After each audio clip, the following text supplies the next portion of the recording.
বিসমিল্লাহির রহমানির রহিম।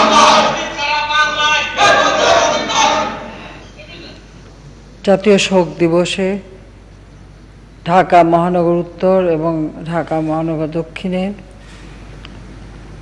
এই স্মরণ সভায় উপস্থিত সকল নেতৃবৃন্দ, সবাই আপনারা এখানে উপস্থিত রয়েছেন। আমি আমার বক্তব্যের শুরুতেই পরম শ্রদ্ধা ভরে স্মরণ করি 15ই আগস্ট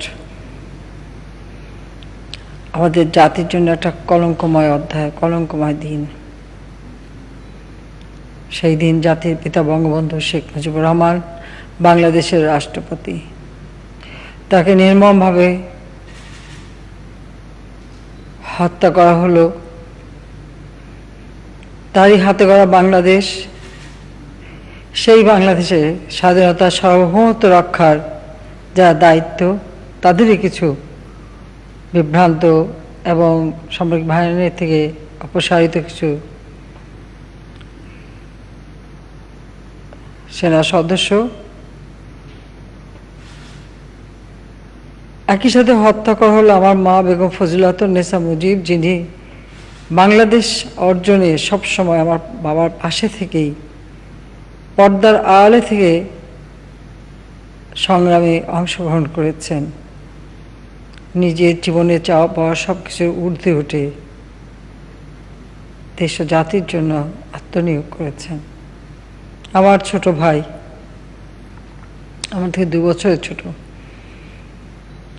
মুক্তিযোদ্ধা ক্যাপ্টেন শেখ কামাল, তার ছোট মুক্তিযোদ্ধা লেফটেন্যান্ট শেখ জামাল, আর সব থেকে ছোট্ট 10 বছরের শেখ রাসেল, তাদেরকেও নির্মমভাবে হত্যা করল। কামাল জামালের নবপরিণীত বধূ, বিয়ের 1 মাসও পূর্ণ হয়নি, হাতে তখনও মেহেদির রং। সেই মেহেদির রং, সেই রং ঢেকে গেল তাদের বুকের রক্তে। সুলতানা এবং পারভিন রোজি নির্মমভাবে হত্যা করল আমার একমাত্র চাচা শেখ আবু নাসের, যিনিও মুক্তিযোদ্ধা এবং তিনি পঙ্গু ছিলেন। তাকেও ঘাতকের দল ছাড়েনি। খবর পেয়ে ছুটে এসেছিল মিলিটারি সেক্রেটারি ব্রিগেডিয়ার জামিল, তাকে খুনিরা হত্যা করেছে। Police officer ASP SB Siddiqur Rahman, এই ঘাতকরা যখন সিঁড়ি উঠতে চেষ্টা করে, সে বাধা দিয়েছিল, তাকে সেখানে হত্যা করে এবং আরও অনেকে গুলিবিদ্ধ হয়। তা ওই একটা বাড়িতেই কিন্তু শুধু হত্যাকাণ্ড চালায় নাই। আর মেজফুপুর বাড়ি, সেখানে আক্রমণ করে শেখ ফজলুল হক মনি, মুক্তিযোদ্ধা, বাংলা বাণীর সম্পাদক, তাকে হত্যা করল। তার অন্তঃসত্ত্বা স্ত্রী আরজুমণি, সে আমার সেজুফুপুর মেয়ে। আবার সেজুফুপুর বাসায় মিন্টু রোডে, সেখানে আক্রমণ করলো আর একটা দল। সেখানে যে বাড়ির সবাইকে বসার ঘরে ডেকে নিয়ে তারা ব্রাশ ফায়ার করলো। আমার ফুপা কৃষিমন্ত্রী আব্দুর রব সানিবাত, মুক্তিযোদ্ধা, তার 13 বছরের মেয়ে বেবি, 10 বছরের ছেলে আরিফ, রাসেলের থেকে একটু বড় ছিল, রাসেলেরই খেলার সাথী, তার নাতি 4 বছরের সুকান্ত, ভ্রাতুষ পুত্র মুক্তিযোদ্ধা শহীদ সানিবাত ছিল, সেও সাংবাদিক ছিল, ভাগ্নে রিন্টু, বাড়ির কাজের মেয়ে এবং তার ছোট্ট শিশু বাচ্চা প্রায় 6-7 বছরের ছিল এরকম, পটকা এবং পটকা মা সহ ওই বাড়িতে আরও সবাইকে হত্যা করল। গুলির আঘাতে আমার ফুপু, আমার আর একটা ফুফাতো বোন বিউটি এবং রিনা, আমার ফুফাতো ভাই খোকন, সকলে আহত ছিল। আমি তাদের সবার আত্মার মাগফিরাত কামনা করি। ওই দিন যখন ধানমন্ডি বাড়ি আক্রমণ করে, তখন তাদের যে কামানের গোলা মোহাম্মদপুরে কয়েকটি বাড়িতে আঘাত করে, সেখানেও প্রায় 10 জন মানুষ মারা যায় এবং অনেকে আহত অবস্থায় ছিল। সেই মৃত্যুতে যারা মৃত্যুবরণ করেছে তাদেরকেও আমি আজকে দিনে স্মরণ করছি।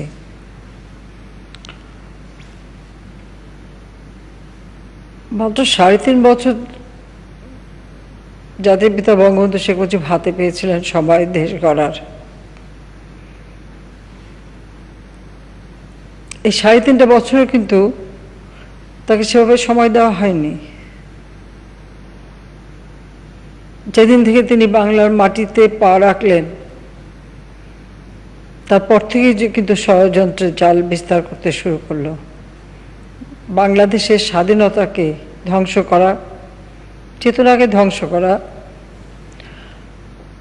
স্বাধীনতার আদর্শকে নস্যাৎ করা, এটাই ছিল এদের লক্ষ্য। কিন্তু দুর্ভাগ্যের বিষয় যে আমাদের দলের ভিতরে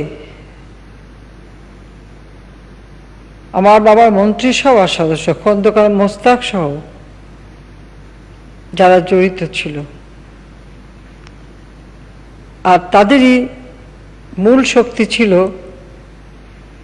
সেনাবাহিনীতে। কিন্তু সেনাপ্রধান হয়, কিন্তু উপসেনাপ্রধান বলে কেউ হয় না। তবে জেনারেল জিয়াউর রহমান, মুক্তিযোদ্ধা যারাই ছিল, আমি জানি বঙ্গবন্ধু শেখ মুজিব সবাইকে অত্যন্ত স্নেহ করতেন। কাজে তার সংসারটা টিকিয়ে রাখার জন্যই তাকে কুমিল্লা ক্যান্টনমেন্টে সে কর্মরত ছিল, সেখান থেকে নিয়ে এসে ঢাকায় উপসেনা প্রধান করে তাকে রেখেছিল। কিন্তু সে কখনো বাংলাদেশের অস্তিত্বে বিশ্বাস করত না, স্বাধীনতা বিশ্বাস করত না। কারণ জিয়াউর রহমান পাকিস্তানি হানাদার বাহিনীর একজন হিসেবে পাকিস্তান থেকে যে সমস্ত অস্ত্র প্রেরণ করা হয়েছিল সোয়াত জাহাজে, সেই জাহাজ থেকে অস্ত্র খালাস করতে যাচ্ছিল। জাতির পিতা আপনারা জানেন যে প্রত্যেক ঘরে ঘরে দুর্গ গড়তে নির্দেশ দিয়েছিল, সংগ্রাম কমিটি গড়ার নির্দেশ দিয়েছিল এবং সমস্ত জায়গায় একটা ব্যারিকেড সৃষ্টি করতে নির্দেশ দিয়েছিলেন। এবং তার ওই ঐতিহাসিক 7ই মার্চের ভাষণে গেরিলা যুদ্ধের সার্বিক পরিচিতি বা সার্বিক প্রস্তুতি নেবার নির্দেশ দিয়ে দিয়েছিলেন। 7ই মার্চের ভাষণ গভীরভাবে যদি শোনেন দেখবেন যে তিনি কিন্তু স্বাধীনতা অর্জনের জন্য যা যা দরকার সবই তিনি নির্দেশ দিয়েছেন এবং কিভাবে গেরিলা যুদ্ধ হবে তার প্রস্তুতি নেবারও নির্দেশ দিয়েছিলেন। এবং সেই আহ্বানে সাড়া দিয়েই কিন্তু সাধারণ মানুষকে এবং আওয়ামী লীগের নেতৃত্বে সংগ্রাম পরিষদ তা কিন্তু সমস্ত বাংলাদেশে তারা সক্রিয় ছিল। এবং জিয়াউর রহমান যখন এই সোয়াত জাহাজ থেকে অস্ত্র নামাতে যায় সেখানে কিন্তু পাবলিক তাকে ঘেরাও দেয় এবং ধরে নিয়ে আসে। যেহেতু 25শে মার্চ পাকিস্তানের হানাদার বাহিনী যখন নিরস্ত্র বাঙালির উপর তারা আক্রমণ শুরু করে দেয়, প্রথমে রাজারবাগ পুলিশ ফাঁড়ি, ঢাকা বিশ্ববিদ্যালয়, পিলখানায়, তখন ইপিআর এবং ধানমন্ডি 32 নম্বর রোড, পূর্ব থেকে যেহেতু প্রস্তুতি ছিল এবং একটা নির্দেশনাও ছিল এবং স্বাধীনতার যে আনুষ্ঠানিক ঘোষণাটা সেটা ওই ইপিআরের ওয়্যারলেসের মাধ্যমেই সেটা প্রচার করে দেওয়া হয়। যখনই তারা আক্রমণ শুরু করে তার পরবর্তীতে সেটা প্রচার করা হয়। এবং যে 4 জন ওখানে ছিল, একজন সুবেদার মেজর শওকত আলী সহ, তারা কিন্তু পাকিস্তান হানাদার বাহিনীর কাছে ধরা পড়ে, দীর্ঘদিন অত্যাচার করে তাদেরকে কিন্তু হত্যা করে। তো জিয়াউর রহমান সেই সোয়াত জাহাজ থেকেই অস্ত্র নিয়ে আসতে গিয়েছিল। আর ওই 25শে মার্চ জাতিপিতা ঘোষণা দেওয়ার পরেও কিন্তু জিয়াউর রহমান পাকিস্তানি হানাদার বাহিনী তাদেরই একজন সৈনিক হিসেবেই, তাদের একজন সামরিক অফিসার হিসেবেই কিন্তু কাজ করছিল। এবং তার হাতে চট্টগ্রামে বহু আমাদের নেতাকর্মী যারা ব্যারিকেড দিচ্ছিল তার হাতে কিন্তু অনেকেই নিহত হয়েছে, তাদেরকে সে সবসময় বাধা দিয়েছে। কিন্তু জাতির পিতার যে ঘোষণাটা, সেই ঘোষণাটা 26 তারিখ দুপুরবেলা চট্টগ্রামের যিনি সাধারণ সম্পাদক হান্নান সাহেব তিনি প্রথম পাঠ করেন। এরপরে একে একে আমাদের ওখানে যারা নেতৃবৃন্দ সবাই পাঠ করেন। এবং সেই সময় নেতৃবৃন্দের মধ্যে একটা কথা ছিল যে একজন সামরিক অফিসারকে দিয়ে যদি ঘোষণাটা পাঠ করানো যায় তাহলে একটা যুদ্ধ হয়েছে, সেই যুদ্ধ মনে হবে। তখনই জিয়া রহমানকে ওখান থেকে ধরে নিয়ে আসা হয়। কারণ আপনারা মেজর রফিক আমাদের এমপি সংসদ সদস্য, তার বই যদি পড়েন সেখানে তিনি স্পষ্ট লিখেছেন। কারণ প্রথমে তাকে বলা হয়, তিনি তখন পাকিস্তানিদের সাথে যুদ্ধ করছেন এবং অ্যাম্বুশ করে বসে আছেন। তিনি বলছেন আমি যদি সরে যাই তাহলে ওরা এটা দখল করে নেবে। তো জিয়া রহমানকে যখন ধরে আনা হলো এবং কালুঘাট বেতার কেন্দ্র থেকে ট্রান্সমিশন অফিস সেখান থেকে তাকে দিয়েই কিন্তু ঘোষণাটা পাঠ করানো হলো। প্রথম দিকে পাঠ করতেছে কিন্তু অনেক আপত্তি ছিল, যাক তাকে দিয়ে পাঠ করানো হলো। তো সেইভাবেই জিয়াউর রহমানের মুক্তিযুদ্ধে অংশগ্রহণ। এবং এ কথাটা সত্যি যে জিয়াউর রহমান যে কোনো ফিল্ডে কোথাও যুদ্ধ করেছে এরকম ইতিহাস কিন্তু শোনা যায় না। আমাদের অনেক মুক্তিযোদ্ধারা আহত হয়েছে, বিভিন্ন ফিল্ডে যুদ্ধ করেছে, কিন্তু তার কিন্তু সেরকম ধরনের কোনো ইতিহাস নাই। এটা হলো বাস্তবতা। এবং আমাদের চট্টগ্রামের নেতারা, আপনি এখনো আমাদের মোশাররফ সাহেব এমপি আছেন, তিনিও একজন সরাসরি অস্ত্র নিয়ে যুদ্ধ করেছেন। তারা কিন্তু জিয়া রহমানের নাম দিয়েছিল মিস্টার রিট্রিট। ওনাদের কাছেই গল্প শুনেছি যে যেখানে যুদ্ধ লাগতো তার থেকে অন্তত 3 মাইল দূরে যে জিয়াউর রহমান থাকতো, সে কখনো অস্ত্র হাতে নিয়ে যুদ্ধ সামনাসামনি করে নাই।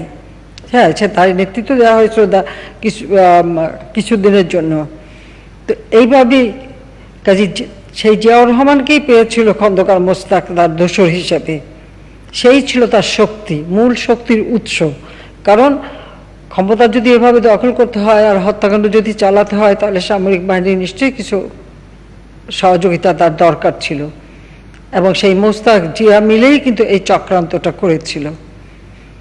তবে আমি বলবো যে আমি যেটা, জিয়াউর রহমান কিন্তু এমন কোনো মাস নেই, মাসে অন্তত একবার হলেও জিয়াউর রহমান এবং খালেদা জিয়া দুইজন আমাদের বাসায় নিয়মিত আসতো।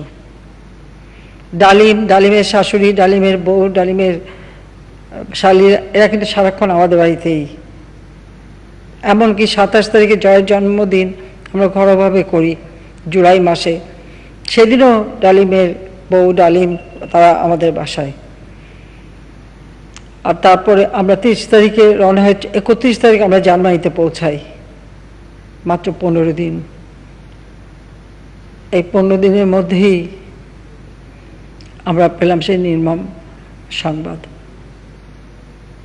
আর মোস্তাক জিয়ার উপর নির্ভর করে যে রাষ্ট্রপতি হয়েছিল, আপনারা যদি একটু লক্ষ্য করেন, সে কতদিন থাকতে পেরেছিল? থাকতে কিন্তু পারে নাই। মীর জাফরও পারে নাই। মীর জাফর সিরাজউদ্দৌলার সাথে বেইমানি করে সে নবাব হয়েছিল, কিন্তু 3 মাসও পূর্ণ করতে পারে নাই। কারণ বেইমানদের ব্যবহার করে সবাই, কিন্তু তাদেরকে বিশ্বাস করে না, রাখে না। ঠিক জিয়াউর রহমান সেই কাণ্ডই করেছিল। মোস্তাক কিন্তু 3 মাসও পূর্ণ করতে পারে নাই, তাকে বিদায় নিতে হয়েছিল। জেলখানায় যে হত্যাকাণ্ড হয় সেটাও কিন্তু জিয়াউর রহমানের নির্দেশে সেই করেছে। কারণ সেই সময় তখন সর্বময় ক্ষমতার অধিকারী, এবং সে এতই মোস্তাকের আস্থাভাজন ছিল যে মোস্তাক নিজেকে অবৈধভাবে রাষ্ট্রপতি ঘোষণা দিয়ে সাথে সাথে কিন্তু জিয়াউর রহমানকেই সেনাবাহিনী প্রধান হিসেবে নিয়োগ দেয়। কাজে এই যে চক্রান্ত, ষড়যন্ত্র, এবং 32 নম্বরে রাসেলকে হত্যা করার উদ্দেশ্যটাই ছিল, সেটা কোন রশিদ ফারুকদের কথাই আছে। ওই বঙ্গবন্ধুর রক্তের কেউ যেন না থাকে। এবং আমি 32 নম্বরেই কিন্তু একটা বাসার দোতলায় ভাড়া থাকতাম, ঠিক দ্বিতীয় বাসাটাই থাকতাম। সেখানে কিন্তু আর্মি গিয়েছিল। আমি যেহেতু বিদেশে ছিলাম এবং আমার একটা ফ্রিজে কিন্তু গুলির দাগও ছিল। আমি তখন মাত্র 15 দিন আগেই তো আমরা দেশ ছাড়ি। তখন তো ভাবতে পারিনি যে এভাবে একদিনের মধ্যে সব শেষ হয়ে যাবে। কিন্তু ষড়যন্ত্র, চক্রান্ত হচ্ছে এটা শোনা যেত, কিন্তু আমার আব্বা তো সেটা বিশ্বাস করতেন না। তিনি তো বাংলাদেশের মানুষকে গভীরভাবে ভালোবাসতেন। তাকে অনেক রাষ্ট্রপ্রধান, সরকার প্রধান, এমনকি ইন্দিরা গান্ধী নিজেও বলেছেন। উনি বলছেন ওরা আমার ছেলে, ওরা সন্তানের মতো, ওরা আমাকে কেন মারবে। ওনার একটা অন্ধ বিশ্বাস এদেশের মানুষের উপর ছিল যে ওনার গায়ে কেউ হাত দেবে না, কেউ মারবে না। কিন্তু যারা ঘরে, সেখান থেকেই ষড়যন্ত্র। মেজর নূর কামাল মুক্তিযুদ্ধে ট্রেনিং নিয়ে রণক্ষেত্রে যায়, তারপরে একটা পর্যায়ে তাকে নিয়ে এসে কর্নেল ওসমানী সেনাপ্রধান তার এডিসি হিসেবে নিয়োগ দেওয়া হয়। আর এই মেজর নূরও তার সাথে একই সাথে এডিসি ছিল, দুজন একসাথে। দুর্ভাগ্য যে সেই নূরের হাতেই কিন্তু কামালের মৃত্যু। কারণ যখন আক্রমণ করে নূরকে, যখন কামাল দেখে যে সে আসছে, ও বারান্দার কাছে চলেছে, তখন ও মানে এই আমি যেটা ওখানে মুহিতের কাছে শোনা, যে ও বলছিল যে আপনারা এসে গেছেন, দেখেন কারা যেন আমাদের বাড়ি আক্রমণ করছে। এই কথা বলে শেষ করতে পারেনি, সেখানেই কামালকে গুলি করে হত্যা করে। আর আমার মা যে সাহসের পরিচয় দিয়েছেন, এই অবস্থায় কোনো মানুষ জীবন ভিক্ষা চায়, আমার মা কিন্তু জীবন ভিক্ষা চায়নি। যে মুহূর্তে তিনি দেখেছেন যে আমার বাবাকে হত্যা করা হয়েছে, তিনিও বলেছিলেন যে তোমরা আমাকে হত্যা করো, আমি এখান থেকে এক পা নড়ব না। তিনি কিন্তু নিজের জীবন দিয়ে গেছেন, কারণ তার জীবনে কোনো চাপ বাবার আদর্শ, আমার বাবা যা চেয়েছেন উনি তার পাশে থেকে সেই কাজগুলি করেছেন সব সময়। আর এই ঘাতকের দল এই হত্যাকাণ্ড করে বাংলাদেশকে ইসলামিক রিপাবলিক অফ বাংলাদেশ ঘোষণা দিয়েছিল রেডিওতে প্রথম। বাংলাদেশ বেতার হয়ে যায় রেডিও বাংলাদেশ পাকিস্তানি কায়দায়। এভাবে সব নামগুলি একসময় পরিবর্তন করে দেয়। তবে তা ধরে রাখতে তারা পারেনি, কারণ এই অন্যায় কখনো আল্লাহ মেনে নেয় না, বাংলাদেশের মানুষ মানেনি। হ্যাঁ, সেই দিন বাংলাদেশে এটা ঠিক যে এরকম একটা ঘটনার পর আমাদের দল, সমর্থক, মুক্তিযোদ্ধাদের যে ভূমিকা ছিল তা হয়তো তারা করতে পারেনি। কিন্তু এটা আপনারা জানেন যে যখনই বাড়ি আক্রমণ শুরু হয়, প্রথমে যেমন সানিয়াওয়াল সাহেবের বাসায় বা শেখ মুনির বাসায় খবরটা আসার সাথে সাথে, এবং আমাদের বাসায় যখন গুলি শুরু হয়, বঙ্গবন্ধু কিন্তু সবাইকে ফোন করেছিলেন। আব্দুর রাজ্জাকের সাথে কথা হয়, তোফায়েল আহমেদের সাথে কথা হয়, সেনাপ্রধান শফিউল্লাহর সাথে কথা হয়। সেনাবাহিনীরও যার যা ভূমিকা ছিল তারাও কিন্তু সঠিকভাবে করে নাই।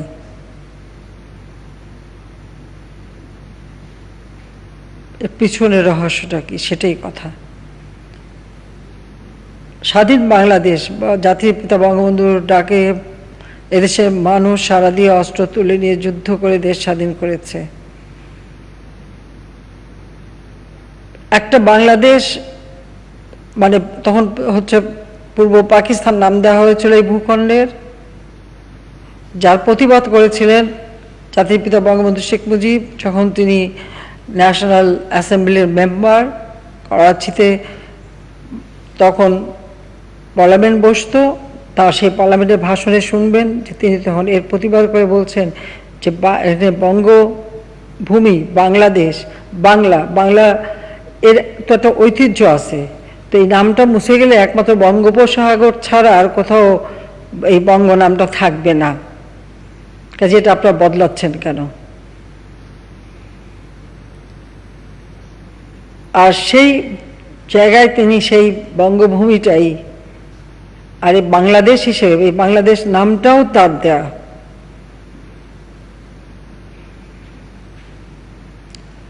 ৭০ সালের ডিসেম্বর, ৫ই ডিসেম্বর সরোয়ার্দী সাহেবের মৃত্যুবার্ষিকীতে তিনি যখন বক্তব্য দিয়েছিলেন তখনই ঘোষণা দিয়েছিলেন যে এই ভূখণ্ডের নাম হবে বাংলাদেশ। আমার সোনার বাংলা, আমি তোমায় ভালোবাসি। আমরা এই গানটার ৮টা লাইন আমাদের জাতীয় সঙ্গীত, কিন্তু এই গানটা পুরো গানটা যদি কখনো শোনেন তারপর একটু দয়া করে শুনে দেখবেন যে কেন এই গানটাকে তিনি পছন্দ করেছিলেন। একমাত্র সম্পূর্ণ গানটা শুনলে কিন্তু বোঝা যায় যে একটা বাংলাদেশ, একটা মাটি, ভূখণ্ড, মাতৃভূমিকে মানুষ যে কীভাবে ভালোবাসে সেই কথা সে ওই গানটার মধ্যে পুরো আছে। এবং আমাদের কলিম শরাফিকে সবসময় যে কোনো সে বসলেই কলিম শরাফিকে বলতেন তুমি এই গানটা একটু গাও। ওনার মনে সব অনেক দিন থেকে এই আকাঙ্ক্ষা ছিল যে আমরা দেশ স্বাধীন হবে আর আমার সোনার বাংলা আমাদের জাতীয় সঙ্গীত হবে, আমাদের পতাকা। এটা আমি নিজে সাক্ষী। আমাদের খাবার টেবিলে বসে আলোচনা এবং আব্বা বললেন আমাদের স্বাধীনতা পেলে আমাদের পতাকা জাপান উদিত সূর্যের দেশ, সাদা জমিনে লাল সূর্য, আর আমাদের সবুজ বাংলাদেশে হবে সবুজ জমিনে লাল সূর্য। কত দূরদর্শিতা নিয়ে তিনি সেই ভাষা আন্দোলন থেকে নিয়ে ধাপে ধাপে জাতিকে স্বাধীনতার চেতনা উদ্বুদ্ধ করে দেশের স্বাধীনতা এনে দিয়েছেন। পাকিস্তানের একটা প্রদেশ প্রতিনিয়ত পাকিস্তান দ্বারা শোষিত, বঞ্চিত। গোটা পাকিস্তানের ফরেন কারেন্সি অর্জন করত আমাদের এই ভূখণ্ড বাংলাদেশ থেকে। যা কিছু সেই কাগজ, কাপড়, রেয়ন থেকে শুরু করে কাগজ থেকে শুরু করে সবকিছু কিন্তু বাংলাদেশেই হতো, কিন্তু সেই বাংলাদেশের জিনিস চলে যেত পাকিস্তানে। পাকিস্তানিরা কিন্তু সেটা সস্তায়, আর বাংলাদেশে তা কিনতে হতো অনেক বেশি দামে। প্রদেশটাকে শোষণ করা, এই শোষণ করতে করতে করতে করতে এদেশের মানুষকে একেবারে নিঃস্ব করে দিচ্ছিল। কাজে সেখান থেকে এই জাতিকে মুক্ত করেছিলেন জাতির পিতা বঙ্গবন্ধু শেখ মুজিবুর রহমান। কিন্তু এদেশের কিছু মানুষ তখনও ওই পাকিস্তানি শাসকদের পদলেহন করত। তাদের চাটুকার ছিল, খোসামদি তোষামদি ছিল তাদের কাছে পাকিস্তান, কারণ ওখানে গেলে তারা কিছু লাইসেন্স পেত, হয়তো কিছু অর্থ সম্পদ পেত, এইটুকুই। কিন্তু বাংলাদেশের মানুষ যে সম্পূর্ণ বঞ্চিত ছিল, এই বঞ্চনার হাত থেকে বাংলাদেশের মানুষকে মুক্ত করবার জন্যই তিনি স্বাধীন করেন দেশ। এটা হয়তো মানে এই একটা শ্রেণীর পছন্দই ছিল না। আমাদের মুক্তিযুদ্ধের সময়রা আলবদর, রাজাকার তৈরি করে, পাকিস্তানি সেনাবাহিনীকে সারা বাংলাদেশের পথ দেখে দেখে নিয়ে যায়, যারা গণহত্যা চালায়, আমাদের মেয়েদের উপর অত্যাচার করে, নির্যাতন করে। তারপরেও এই তোষামদি খোসামদি দলটা টনক নড়ে নাই। এরা পাকিস্তান বানানো না, পাকিস্তানের আরেকটি প্রদেশ হিসেবেই বাংলাদেশকে রাখতে চেয়েছিল। আপনারা অনেকে বক্তব্য বলছেন পাকিস্তান বানানো না, পাকিস্তানের প্রদেশ হিসেবেই রাখতে চেয়েছিল, যাতে পাকিস্তান এই বাংলাদেশটাকে আরো শোষণ করতে পারে। এদেশের মানুষ ছিল দরিদ্র, ক্ষুধার্ত, পরনে ছিন্ন কাপড়, থাকার ঘর নেই, চিকিৎসা নেই, শিক্ষা নেই। কি ছিল তাদের জীবনে? কিছুই ছিল না। সেই জাতিকে উন্নত জাতি হিসেবে করে দেবেন, এটাই ছিল জাতির পিতার স্বপ্ন। যেদিন অস্ত্র সারেন্ডার করে সেই মিটিংয়ে দাঁড়িয়ে তিনি বলেছিলেন যে আমার গোলায় ধান নেই, আমার রিজার্ভে একটা টাকা নেই, আমার খাদ্য নয়, পোর্ট বন্ধ, রাস্তাঘাট সব ভাঙা, আমাকে এই সব কিছু করতে হবে এবং আমি তা পারবো। এদেশের মাটি আর মানুষকে নিয়েই আমরা এই দেশ গড়ব। অনেক গর্ব ভরে এই কথা তিনি বলেছিলেন। শুধু বলেন নাই, মাত্র 3.5 বছরের মধ্যে সেটা করেও দেখিয়েছিলেন। তারপরেও চক্রান্ত। আপনাদের মনে আছে 74-এর দুর্ভিক্ষের কথা।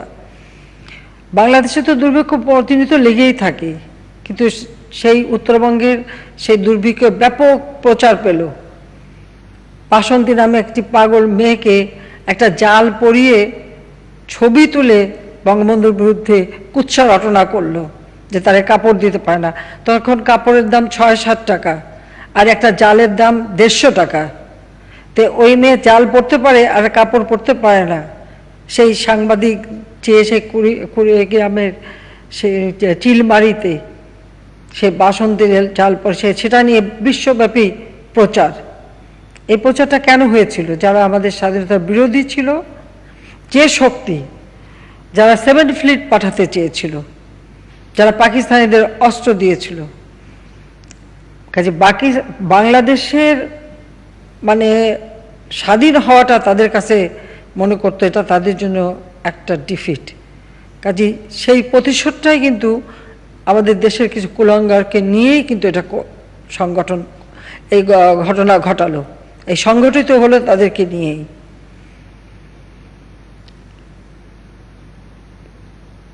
পঁচাত্তর থেকে 96,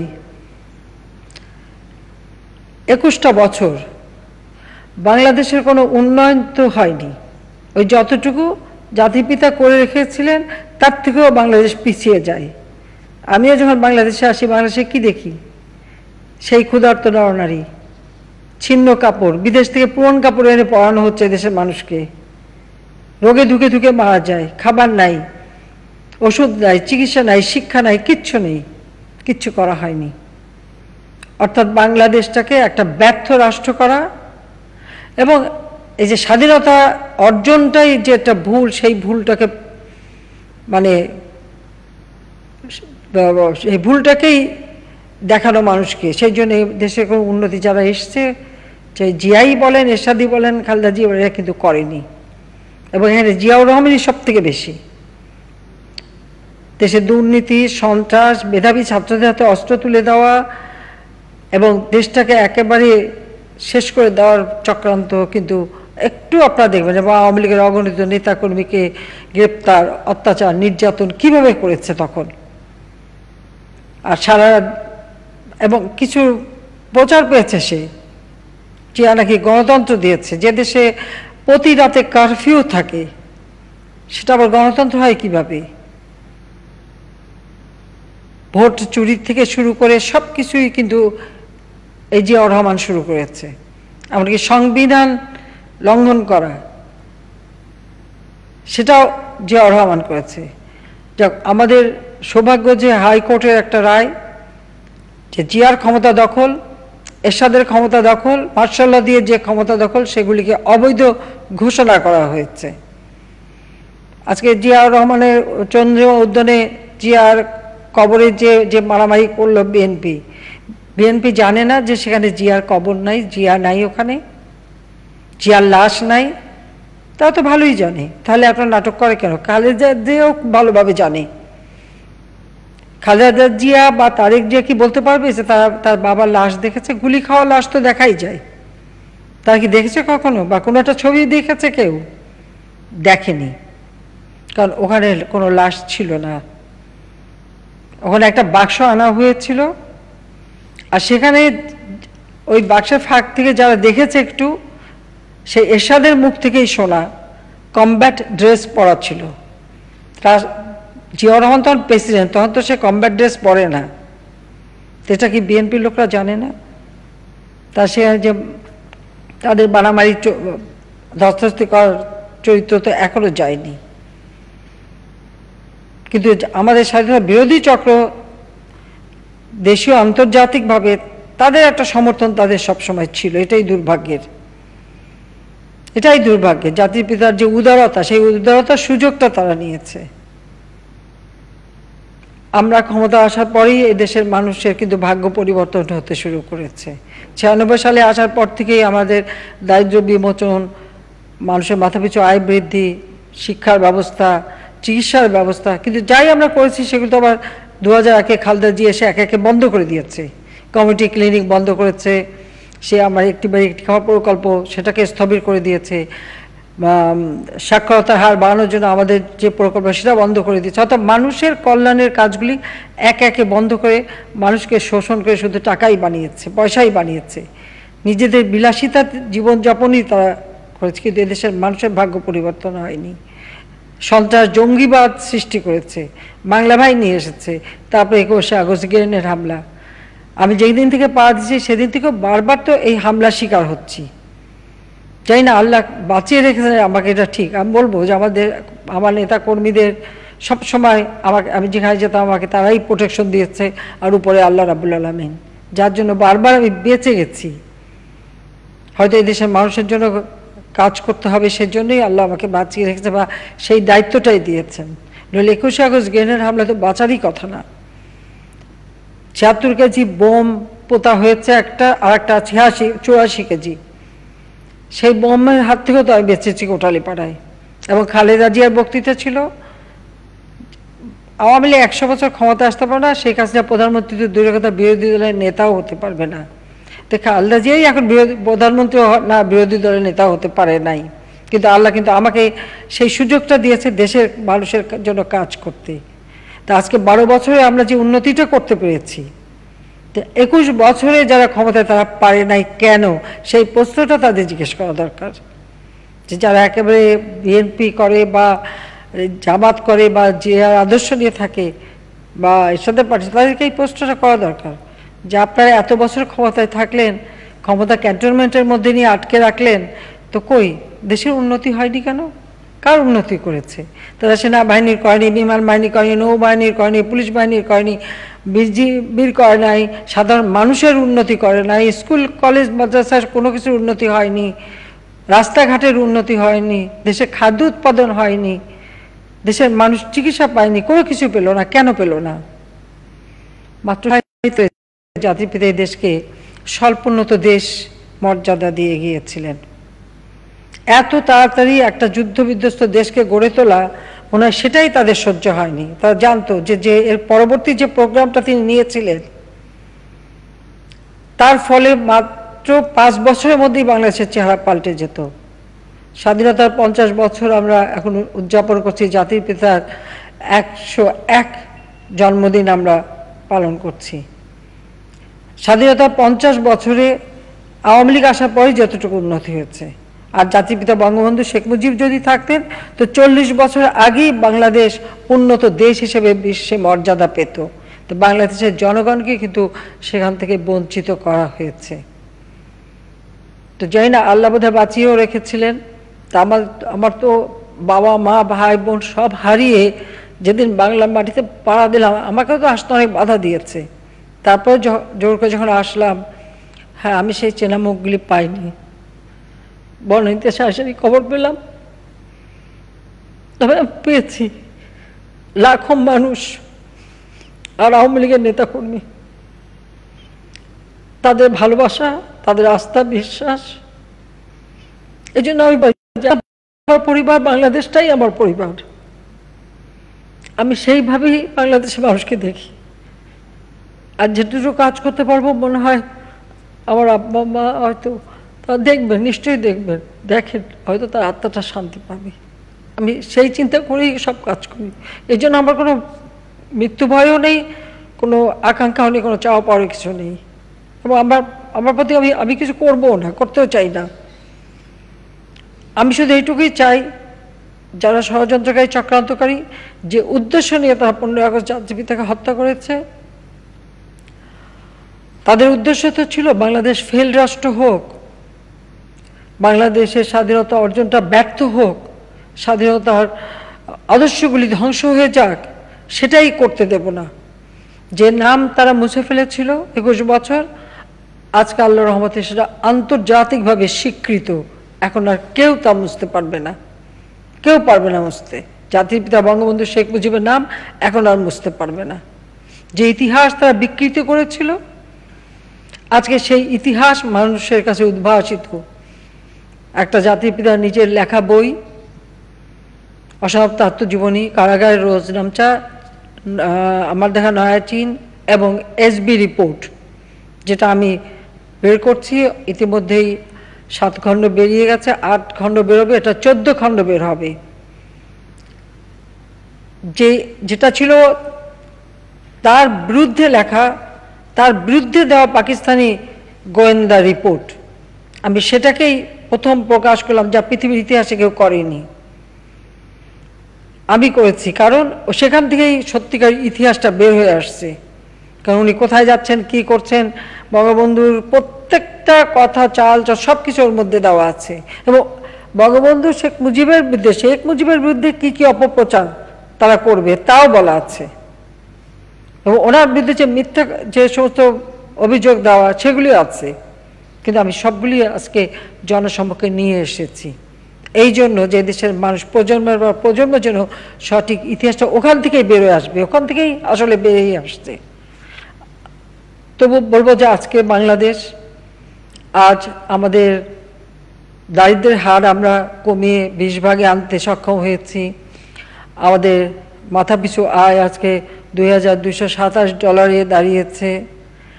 আমাদের রিজার্ভ, যেটা বিএনপির আমলে 2005-06 অর্থ বছরে মাত্র 3 বিলিয়ন ছিল, আজকে আমাদের 48 বিলিয়নে আমরা উন্নীত করতে পেরেছি। কারণ আমার লক্ষ্য ছিল যেটাকে আমাকে 50 বিলিয়নে নিয়ে আসা, আজকে সেটা আমরা আনতে পেরেছি। আমাদেরকে পরনির্ভরশীল করে রাখা হতো, দেখা হতো যে ওই ওয়ার্ল্ড ব্যাংকের সাহায্য, অমুক সাহায্য, তমক সাহায্য না পেলে আমরা কিছুই করতে পারবো না। এবং মিথ্যা মামলা দিয়ে আমার ছোট বোনটা কিচ্ছু করেনি জীবনে, নিজে চাকরি করে কষ্ট করেই থাকে, এবং এখনও তাই। বাবা প্রধানমন্ত্রী ছিলেন, আমি 4 বার প্রধানমন্ত্রী, তারপরেও তো ওর জীবন ওর মতনই চালায়। ছেলে মেয়েগুলিকে, আমার 2টে, ওর 3টে, 5টা ছেলে মেয়েকে সে মানুষ করেছে। তার নামে মিথ্যা মামলা, আর আমার নামে তো আছেই, আমি তো ডজনকে ডজন মামলা দিয়েছি, সেটা আমি, কিন্তু ওর নামে কেন দেবে? এই পদ্মা সেতু নিয়ে তার নামে অপবাদ দিল। সেদিন বলেছিলাম যে ওয়ার্ল্ড ব্যাংকের পয়সা লাগবে না, আমরা নিজের পয়সায় করব। আমার গভর্নমেন্টে, আমার মাননীয় অর্থমন্ত্রী সাহেব থেকে শুরু করে অনেকে এটা বিশ্বাস করতে পারেননি। ওনাদের ধারণাই ছিল যে ওয়ার্ল্ড ব্যাংক ছাড়া কিছুই পারবো না। আমরা যে তাই করবো, করলে করবো, নাহলে করবো না। যদি না পাই নিজের পয়সা করতে, পদ্মা সেতু করবো না। আমার এটাই সিদ্ধান্ত ছিল। আমাকে ওনারা বলছিলেন যে এটা না হলে আপনার ওই এলাকার ভোট, ভোটে কী হবে, ভোট দেবে না, আসবে না ক্ষমতায়, ক্ষমতা আমার আসতেই হবে। তখন আমার ক্ষমতায় আসা হলো দেশের জন্য কাজ করা, যেখানে কাজই করতে পারবো না সেখানে আমার তো ক্ষমতার দরকার নেই। আর সে ভাবনা আপনাদের ভাবতে হবে না। কিন্তু আমি এই দেশের মানুষের মাথা নিচু হতে দেব না, মিথ্যা অপবাদ নেব না। কেন আমি মিথ্যা অপবাদ নেব? যেটা আমরা করি সেটা কেন বলবো? এবং আমরা আমাদের নিজের পায়ে দাঁড়াতে হবে। ঠিক যেমন যখন আমরা 98 সালে যে ভয়াবহ বন্যা, সেই বন্যার সময় বলা হলো বাংলাদেশের 2 কোটি মানুষ না খেয়ে মারা যাবে। ইউএনডিপি, ওয়ার্ল্ড ব্যাংক, বিবিসি সবাই নিউজ করেছিল যে একটা মানুষকেও না খেয়ে মরতে দেব না। আমি ধন্যবাদ জানাই আমাদের আওয়ামী লীগের নেতাকর্মী, আজকে মহানগর সহ সারা বাংলাদেশের, কারণ মানুষের দুর্যোগে দুর্বিপাকে আওয়ামী লীগের নেতাকর্মীরা ঝাঁপ দিয়ে তাদের পাশে দাঁড়ান, এবং দাঁড়ান বলেই যে কোনো অবস্থা আমরা মোকাবেলা করে আনতে পারি। সেই সাথে এবার বলবো, এবার যেমন সরকারের সকল প্রতিষ্ঠান যেমন সহযোগিতা নেমেছে, কিন্তু আমাদের সংগঠন সবথেকে বড় ভূমিকা পালন করে যাচ্ছেন। সেটাই সবথেকে বড় কথা। একটা সংগঠন থাকলে পরে, মানুষের পাশে দাঁড়ালে পরে যে কোনো অবস্থা উত্তরণ ঘটানো যেতে পারে, এটাই হলো বাস্তবতা। আর সেটা আমরা বারবার প্রমাণ করছি, আজকে এই করোনা ভাইরাসের সময়ও সেটা প্রমাণ করছি। আজকে বারবার আমার মনে পড়ে 21শে আগস্টের কথা, যে হানিফ ভাই যেভাবে নিজের জীবনটা দিয়ে গেছে আমার জন্য। যখনই হামলা শুরু হলো সাথে সাথে আমাকে উনি একেবারে বসে পাশে, এবং সেই সাথে আরও আমাদের যারা ছিল, মায়া ছিল, নজিব, মামুন, সবাই মিলে এমনভাবে ঘিরে রাখলো, কিন্তু সমস্ত স্প্লিন্টারগুলি হানিফের গায়ে মাথায় এসে লাগছিল, কিন্তু তার জন্য সে একটু নড়েনি, এবং আমাকে নড়তেও দেয়নি, ধরে রেখে দিয়েছে। আমাকে ধরে রেখে দেয়, সমস্ত স্প্লিন্টারগুলি নিজের শরীরে নিয়ে নিল, নিজের মাথায় নিয়ে নিল। পরে তো তিনিও মারা গেছেন, আমি তার জন্য দোয়া করি। যাক, আমি এটুকু বলবো যে সংগঠন আদর্শ নিয়ে যদি একটা সংগঠন করা যায়, তো সেই সংগঠনই কিন্তু দিতে পারে। আজকে করোনার সময় কারা মানুষের পাশে আছে? আর কত দল শুধু বিবৃতি বক্তৃতাই দিয়ে যাচ্ছে। কারণ আমি ডিজিটাল বাংলাদেশ করে দিয়েছি, প্রাইভেট টেলিভিশন করে দিয়েছি, প্রাইভেট রেডিও করে দিয়েছি, মানে একটা অবাধ সুযোগ আছে সবার কথা বলার, কথা বলেই যাচ্ছে। কিন্তু মাঠে কয়টা মানুষ আছে? মানুষের পাশে কে আছে? দুঃসময় কে দাঁড়াচ্ছে? আওয়ামী লীগের নেতা কর্মীরাই দাঁড়াচ্ছে। যে আমি আপনাদের সবাইকে ধন্যবাদ জানাই যে আপনারা যেভাবে মানুষের পাশে দাঁড়িয়ে সহযোগিতা করছেন, এটাই তো আমাদের কাজ, যেটা আমরা দেখেছি আমাদের জাতির পিতা বঙ্গবন্ধু শেখ মুজিবকে যে সবসময় মানুষের পাশে দাঁড়িয়েছে, তো সেইভাবেই আমরা দাঁড়াবেন। আর 15ই আগস্টে সকলকে যারা জীবন দিয়েছে এবং তার পরবর্তীতে জিয়াউর রহমানের অত্যাচারে, নির্যাতনে, এরশাদের নির্যাতনে, খালেদা জিয়ার নির্যাতনে আমাদের যারা নেতাকর্মী জীবন দিয়েছে, আমি তাদেরও আত্মার মাগফিরাত কামনা করি। করোনা ভাইরাসে যারা মারা গেছে তাদেরও আত্মার মাগফিরাত কামনা করি এবং আপনাদের অনুরোধ করবো সবাই ভালো থাকেন, সুস্থ থাকেন। জাতির পিতার আদর্শ নিয়েই আমাদের বাংলাদেশ আজকে বিশ্ব দরবারে উন্নয়নশীল দেশের মর্যাদা পেয়েছে। যে উন্নয়নশীল দেশ থেকে আমরা উন্নত দেশ হিসেবে বাংলাদেশকে গড়ে তুলে বাংলাদেশ হবে জাতির পিতার স্বপ্নের সোনার বাংলা। সেই প্রতিজ্ঞা নিয়েই এই স্মরণ সভায় সকলের প্রতি শ্রদ্ধা জানিয়ে আপনাদের ধন্যবাদ জানিয়ে আমি বক্তব্য শেষ করছি। জয় বাংলা, জয় বঙ্গবন্ধু, বাংলাদেশ চিরজীবী হোক।